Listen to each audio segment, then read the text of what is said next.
So I want to be sure to talk a little bit about music before we go. I was in London around the turn of the century, 1999, and it was just like so explosive with so much music. It's such high quality and like connecting with so many people.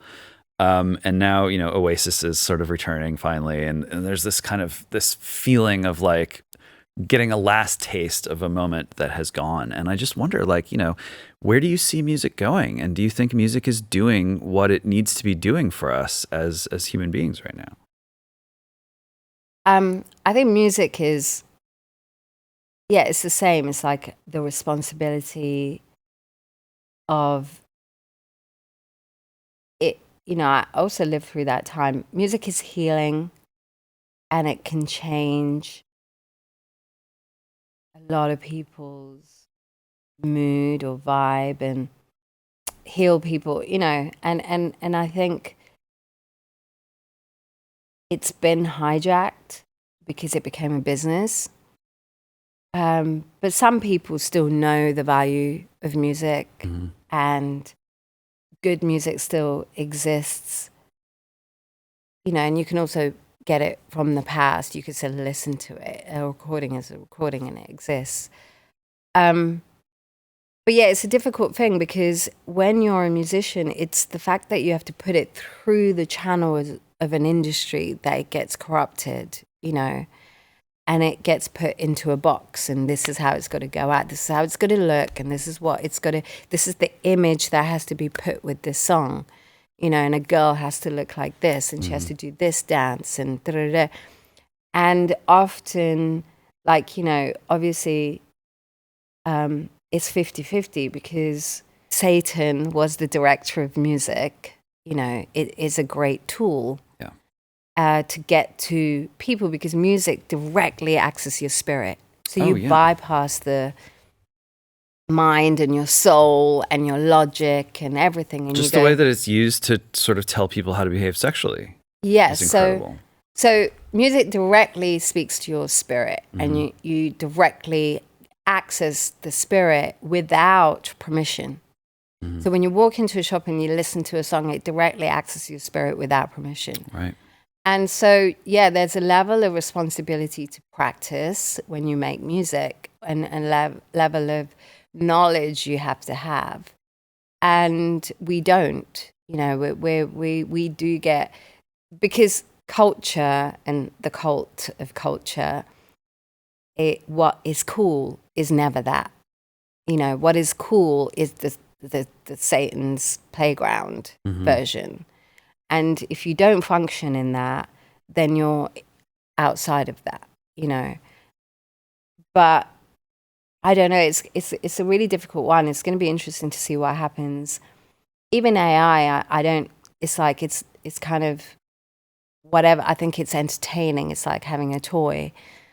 But if the people who produce the AI or design the AI and the way AI is coded and responds in how it makes the music, then the output is like, the fruit doesn't fall far away from the tree. And if the tree is great, then yeah, the fruit will be great. But if the coders of the AI and the programmers of AI, and funny enough, I was talking to a tech person who is, one of the early sort of programmers of Ethereum, and this person did a lot of stuff, and also in like governmental spaces and things. And he was saying, Maya, you should be bringing up new artists now. You should be sharing, like you need to design this tech platform where you can help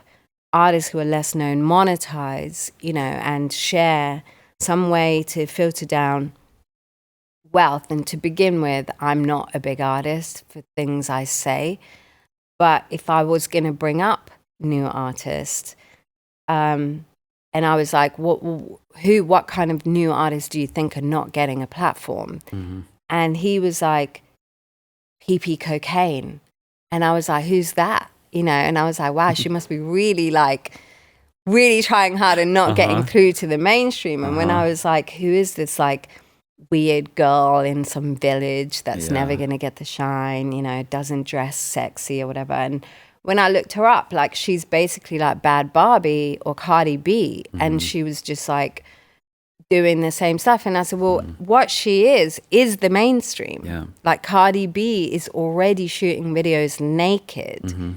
So what about this girl that is not mainstream? Like, you have Ice Spice that's carbon copy of this girl. Yeah.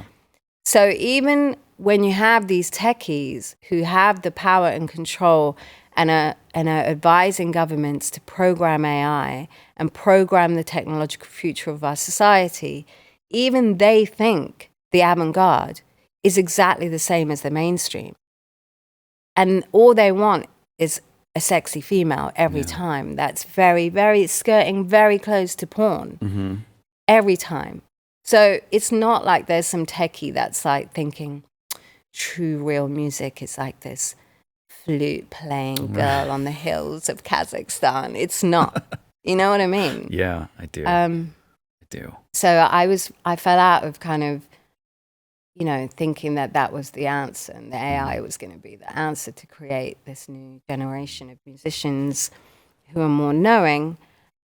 But yeah, I think it is an interesting space. I'm taking time out, which is why I'm doing a brand, and put my thinking cap on, and think about the future of music. And I think, you know, even taking realities of like Kanye West, and his struggles with it is very like interesting. You know, he's trying to fit into this structure that is the existing structure. Yeah, very difficult.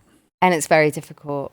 And then you've got the new structure, which is the AI structure and the sort of like technology structure, but it still has, you know, nerdy guys like Mark Zuckerberg wanting to see porn, you know, and we've had 10 years of that.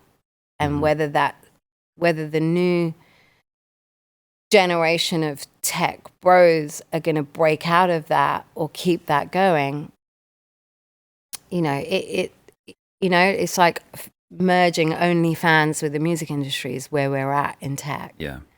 So I don't know whether women will take over and sort of dictate that, or, you know, it's like at the moment it's also a Satan tool. You know? Yeah, unfortunately. Yeah. Well, that's what I do most of the time on this show, is just push to remember the human, remember that we're human beings, keep things human through spirituality and technology and art and fashion, and you are doing it all. So thank you for being a visionary, and I'm very excited to see what's next. M.I.A. Thanks for having me. Absolutely. Take care.